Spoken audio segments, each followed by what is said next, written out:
ဒီနေ့ကတော့အိမ်မှာပဲပီဇာလေးအလွယ်တကူလုပ်စားဖြစ်တယ်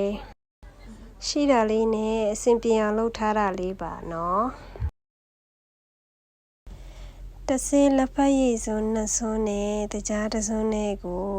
ရေနွေးနွေးလေးနဲ့မှွေပြီးတော့10မိနစ်လောက်ထားလိုက်ပါတယ်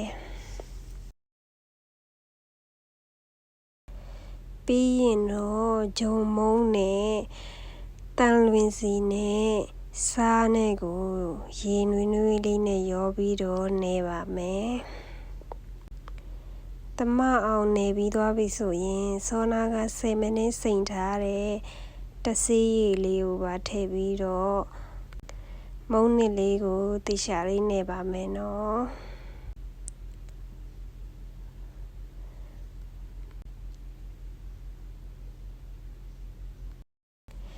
မုံနစ်လေးကိုအသားကျလာပြီဆိုလို့ရှိရင်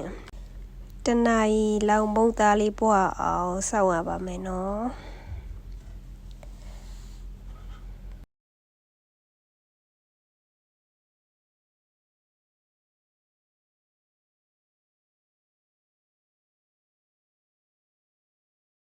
ခင်းချီတီစော်လေးကိုလည်းကိုလိုတလောက်သုံးလိုက်ပါနော်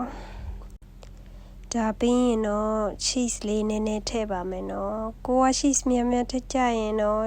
များများထည့်လို့ရပါတယ်နော်ဝင်းကတော့ cheese အများကြီးမကြိုက်တာကြောင့်နည်းနည်းပဲထည့်ဖြစ်ပါတယ်ဒါပြီးရင်တော့တန်လျင်သီးလေးလည်းနည်းနည်းထည့်လိုက်ပါတယ်တန်လျင်သီးလည်းအရင်မကြိုက်တာကြောင့်အများကြီးမထည့်ပါဘူးနော်တချို့ကြိုက်တဲ့လူတွေကကြတော့ကိုကြိုက်တဲ့လောက်ထည့်လို့ရပါတယ်မီးအနေများရှိပြီးတော့တေချာလေးထည့်ပြီးသွားပြီဆိုရင်တော့အခုလိုမျိုးအရသာရှိတဲ့ပီဇာလေးရပါပြီရှင် cheese များများလေးကြိုက်တဲ့လူတွေကတော့ cheese များပိုကောင်းတာပေါ့နော်